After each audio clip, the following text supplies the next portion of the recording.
Hello guys, welcome back to the channel. So start करते हैं leet code की आज की वीडियो। लीड कोड की आज की प्रॉब्लम का नाम है find original array from doubled array. Medium level की प्रॉब्लम है, लेकिन बहुत ही ज़्यादा सिंपल प्रॉब्लम है, घबराने वाली कोई बात नहीं है।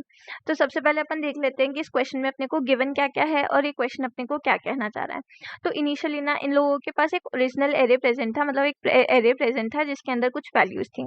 अब इन लोगों ने क्या किया, इस ओरिजिनल एरे की हर वैल्यू को डबल किया, ठीक है, और उसी एरे में वापस पुश कर दिया। अब इन लोगों ने इस एरे का नाम क्या रख दिया, डबल्ड एरे। तो अपने डबल्ड एरे में क्या प्रेजेंट है, एक तो ओरिजिनल वैल्यूज प्रेजेंट है और एक उनके डबल्ड इंस्टेंस प्रेजेंट है। अब इन लोगों ने क्या किया, इस डबल्ड एरे को इन लोगों ने रैंडमली शफल कर दिया और इसको अपन को क्वेश्चन में दे दिया। अब अपने को क्या करना है, ये जो डबल्ड एरे है ना, इसके अंदर से वापस अपने को वो ओरिजिनल एरे डिड्यूस करना है, ठीक है, और उसी को रिटर्न कर देना है। जैसे अगर अपन इस एग्जांपल में देखें तो इस एग्जांपल में अपने को चेंज एरे क्या गिवन है, 1 3 4 2 6 8, ठीक है, अपने को ये गिवन है। अब जो 1 है उसका डबल क्या होता है, 2। तो 1 क्या हो गया, अपना ओरिजिनल एरे हो गया, ठीक है। 1 जो है वो अपनी ओरिजिनल वैल्यू हो गई और जो 2 है वो उसका डबल इंस्टेंस हो गया, ठीक है। अगर अपन 3 लें तो 3 का डबल क्या होता है, 6। तो जो 3 है वो अपना जो है ओरिजिनल वैल्यू हो गई और जो 6 है वो उसका डबल इंस्टेंस हो गया। सिमिलरली 8 4 के लिए अपन देखें तो 4 अपना ओरिजिनल हो गया और जो 8 है वो उसका डबल इंस्टेंस हो गया, ठीक है। तो अपन ने अपने आउटपुट में क्या दे दिया, 1 3 4, ठीक है, जो ओरिजिनल एरे था। अब इन लोगों ने बोला कि अगर अपन ओरिजिनल एरे नहीं डिड्यूस कर पा रहे, मतलब किसी भी वैल्यू का डबल प्रेजेंट नहीं है अपने एरे के अंदर, तो अपने को एम्प्टी एरे रिटर्न करना है, ठीक है। तो जैसे इस वाले एग्जाम्पल में अपन देखें तो इस वाले एग्जाम्पल में क्या, जो जीरो है उसका डबल भी जीरो होता है, तो दूसरी बार जीरो प्रेजेंट नहीं है, मतलब इस एरे में सब वैल्यूज का डबल प्रेजेंट नहीं है, इसलिए अपन एम्प्टी एरे दे देंगे, ठीक है। अब अपन देखते हैं कि अपन इसको सॉल्व कैसे कर सकते हैं। तो इसको सॉल्व करने के लिए ना सबसे पहले तो अपन ने इस पूरे एरे को सॉर्ट कर लिया है, ठीक है। तो इसको सॉर्ट करने के बाद क्या आएगा, 1 2 3 4 6 और 8, ठीक है। अपन ने इसको सॉर्ट क्यों किया ये आपको भी पता चलेगा। अपन ने इसको सॉर्ट किया और फिर अपन इसको ना मैप के अंदर पुश कर देंगे। तो मैप के अंदर पुश करने के बाद मतलब 1 और 1 का 1 कितनी बार आ रहा है, मतलब 1 की फ्रीक्वेंसी 1, ठीक है। सिमिलरली 2 की फ्रीक्वेंसी भी 1 है, तो मैप को 2 के अंदर 2 को 1 टाइम स्टोर कर देंगे। फिर 3 की फ्रीक्वेंसी भी 1 है, 4 की फ्रीक्वेंसी भी 1 है, 6 की फ्रीक्वेंसी भी 1 है और 8 की फ्रीक्वेंसी भी 1 है, ठीक है। अपन ने इसको स्टोर कर लिया। अब अपन ने इसको सॉर्ट क्यों किया था, अपन ने इसको सॉर्ट किया था ताकि जो अपना मैप है ना उसके अंदर भी सॉर्टेड वे में ही वैल्यूज अपनी आए, ठीक है। तो मतलब सबसे ऊपर 1 ही प्रेजेंट हो, फिर 2 प्रेजेंट हो, फिर 3 प्रेजेंट हो और सिमिलरली ऐसे सॉर्टेड ऑर्डर में ही प्रेजेंट हो, ताकि जो सबसे छोटी वैल्यू है ना वो अपनी सबसे पहले आए, ठीक है। अपनी सबसे छोटी वैल्यू क्या है, 1, ठीक है। तो 1 तो अब किसी का डबल हो नहीं सकता क्योंकि 1 से छोटी वैल्यू तो प्रेजेंट है नहीं ना, ठीक है। 1 जो है वो अपने से छोटी वैल्यू का ही डबल होगा, तो अपन ने सबसे छोटी वैल्यू ली 1, ठीक है। फिर अपन ने चेक किया कि 1 का जो डबल है मतलब 2 है वो भी अपने मैप के अंदर प्रेजेंट है क्या, मतलब मैप के अंदर 2 प्रेजेंट है क्या, ठीक है। तो अपन ने देखा कि मैप के अंदर 1 भी प्रेजेंट है, 2 भी प्रेजेंट है, तो जो 1 है वो अपनी ओरिजिनल वैल्यू हो गई और जो 2 है वो उसका डबल इंस्टेंस हो गया। तो अपना जो आंसर था ना, ठीक है, उसके अंदर अपन ने 1 को पुश कर दिया, ठीक है। अब अपन ने क्या किया, 1 की फ्रीक्वेंसी को भी -1 कर दिया, मतलब 0 कर दिया, और जो 2 था उसकी फ्रीक्वेंसी को भी 0 कर दिया। अब अपन ने देखा कि अपने एरेज है उसका नेक्स्ट वैल्यू क्या है, 2। तो अपन ने देखा कि जो 2 है उसकी फ्रीक्वेंसी तो 0 है, मतलब अपना जो मैप है उसके अंदर से 2 तो हट ही गया है, ठीक है। तो फिर इसने क्या किया कि कंटिन्यू कर दिया, मतलब इसने बोला कि अगर फ्रीक्वेंसी 0 है ना तो इसको कंटिन्यू कर दो, मतलब नेक्स्ट एलिमेंट पे मूव कर जाओ। तो इसने बोला अब 3 है, ठीक है। तो 3 की फ्रीक्वेंसी 1 थी, मतलब 3 अपने मैप के अंदर प्रेजेंट है, तो इसने बोला कि 3 के डबल को चेक करो, मतलब 6 को चेक करो कि क्या 6 की फ्रीक्वेंसी भी ग्रेटर देन 0 है क्या, मतलब 6 भी एग्जिस्ट कर रहा है क्या अपने मैप के अंदर। तो हाँ, दोनों वैल्यूज एग्जिस्ट करी थी, मतलब वैल्यू भी एग्जिस्ट कर रही है और उसका डबल भी एग्जिस्ट कर रहा है, ठीक है। तो अपन ने क्या किया कि ये जो वैल्यू थी उसको तो अपने वेक्टर के अंदर अपन ने पुश कर लिया और इसको 3 को और उसके डबल दोनों को अपन ने 0 कर दिया, मतलब -1 कर दिया उनकी फ्रीक्वेंसी।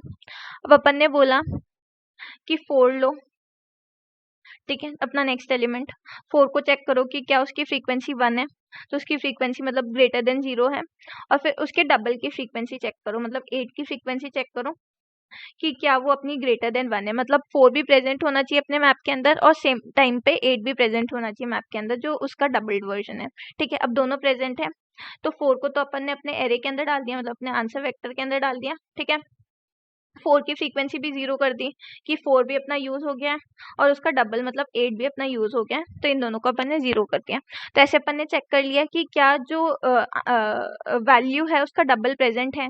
अगर वैल्यू का डबल प्रेजेंट है तभी वो वैल्यूज वैलिड होंगी, नहीं तो अपने को एम्प्टी एरे रिटर्न करना है। ठीक है, अगर वैल्यू और उसका डबल दोनों ही प्रेजेंट है तब अपने को अपने आंसर के अंदर उसका मतलब वो ओरिजिनल वैल्यू स्टोर करनी है, उसका डबल दोनों की फ्रीक्वेंसी को अपन 0 कर देंगे। और अगर ऐसा है कि वैल्यू प्रेजेंट है लेकिन उसका डबल प्रेजेंट नहीं है, तो अपन उसी टाइम पे एम्प्टी वेक्टर रिटर्न कर देंगे कि अपनी जो एरे है वो इनवैलिड है, उससे अपन ओरिजिनल एरे बना नहीं सकते हैं।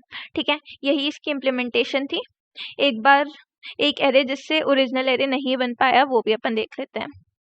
तो अपना चेंज्ड एरे ये था। ठीक है, अपन एक बार इसको कॉपी करके फिर इसको पेस्ट कर देते हैं। ठीक है, अपन अब इसके लिए कैलकुलेट करेंगे।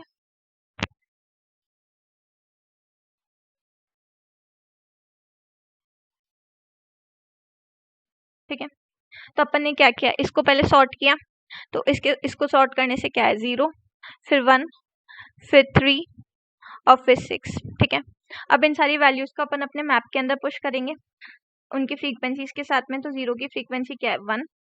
ठीक है, फिर जो 1 है उसकी फ्रीक्वेंसी क्या है 1। सिमिलरली 3 की फ्रीक्वेंसी भी 1 है और 6 की फ्रीक्वेंसी भी 1 है। ठीक है, तो अपन ने 0 से स्टार्ट किया जो सबसे छोटी वैल्यू थी। ठीक है, और अपन ने देखा कि क्या उसकी फ्रीक्वेंसी 1 है, मतलब वो अपने मैप के अंदर प्रेजेंट है कि नहीं है।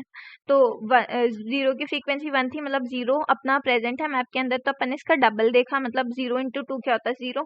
ठीक है, तो उसको देखा कि क्या उसकी फ्रीक्वेंसी 1 है, तो दोनों की ही फ्रीक्वेंसी 1 थी, इसलिए एक बार के लिए अपन ने ये 0 डाल दिया अपने मैप के अंदर। ठीक है, ठीक है, उसके बाद अपन ने देखा कि जो 1 है, जो नेक्स्ट वैल्यू है, कि क्या उसकी फ्रीक्वेंसी ग्रेटर देन 1 है। ठीक है, तो इसकी 1 की फ्रीक्वेंसी ग्रेटर देन 1 थी। ठीक है, तो अपन ने इसके डबल मतलब 2 को देखा, तो 2 प्रेजेंट नहीं था, तो 2 की फ्रीक्वेंसी 0 होगी।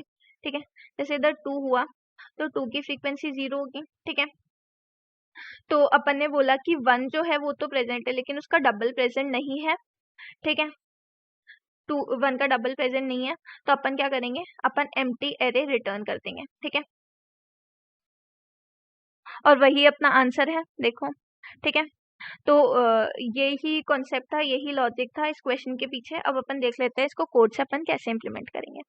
तो सबसे पहले मैंने जो अपना वेक्टर था, मतलब अपना जो चेंज्ड वेक्टर था, उसकी साइज को ले लिया। ठीक है, n के अंदर। फिर मैंने बोला कि क्या n mod 2 1 है, मतलब n mod 2 0 की इक्वल आएगा तभी अपन कैलकुलेट करेंगे, नहीं तो नहीं करेंगे। ऐसा अपन ने क्यों किया, क्योंकि जैसे ओरिजिनल एरे के अंदर अपना 1 प्रेजेंट है, तो अपना जो डबल एरे होगा उसके अंदर 1 और 2 मतलब हर वैल्यू के लिए एक और वैल्यू प्रेजेंट होगी। अगर 1 प्रेजेंट है तो उसका डबल भी प्रेजेंट होना चाहिए।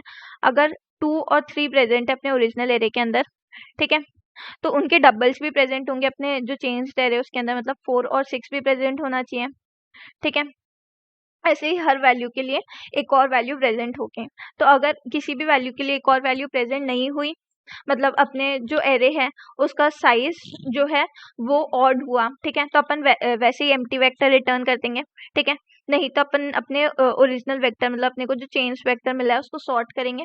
ठीक है, फिर एक आंसर वेक्टर बनाएंगे और एक मैप बनाएंगे। ठीक है, उसके अंदर अपन जो अपने चेंज वेक्टर है उसकी हर वैल्यू को उसकी फ्रीक्वेंसी के साथ स्टोर करवा लेंगे। फिर अपन ने वो जो अपना मैप है उसको इटरेट करवाया। ठीक है, 0 से लेके n तक, और फिर अपन ने चेक किया कि क्या अपना जो मैप है उसके अंदर किसी भी वैल्यू, मतलब जो अपना 1 है, मतलब अपना जो भी चेंज वेक्टर की मतलब अपना जो अपने को वेक्टर गिवन था अपने आंसर के अंदर, ठीक है, उसके अंदर उसकी जो भी वैल्यूज हैं, मतलब उसके अंदर अपन इटरेट करवाएंगे। जैसे जो मैप की फर्स्ट वैल्यू है उसकी फ्रीक्वेंसी मतलब जो 1 है उसकी फ्रीक्वेंसी 0 है क्या। अगर 1 की फ्रीक्वेंसी मतलब अपने ओरिजिनल वैल्यू की ही फ्रीक्वेंसी 0 है तो अपन कंटिन्यू करेंगे एक बार। और अगर अपना जो ओरिजिनल वैल्यू है वो प्रेजेंट है, ठीक है, तो अपन देखेंगे कि क्या उसका डबल भी प्रेजेंट है।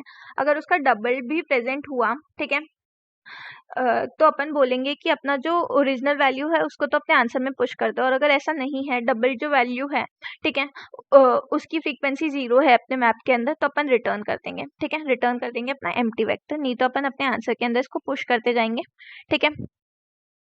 और फिर अपन पुश करने के बाद क्या बोलेंगे कि अपना जो ओरिजिनल वैल्यू थी उसकी फ्रीक्वेंसी को भी माइनस माइनस कर दो, और अपने जो चेंज थी ना, चेंज मतलब वो जो डबल था उसकी वैल्यू को भी माइनस माइनस मतलब उसकी फ्रीक्वेंसी को भी माइनस माइनस कर दो, और लास्ट में अपने आंसर को रिटर्न कर दो, ठीक है।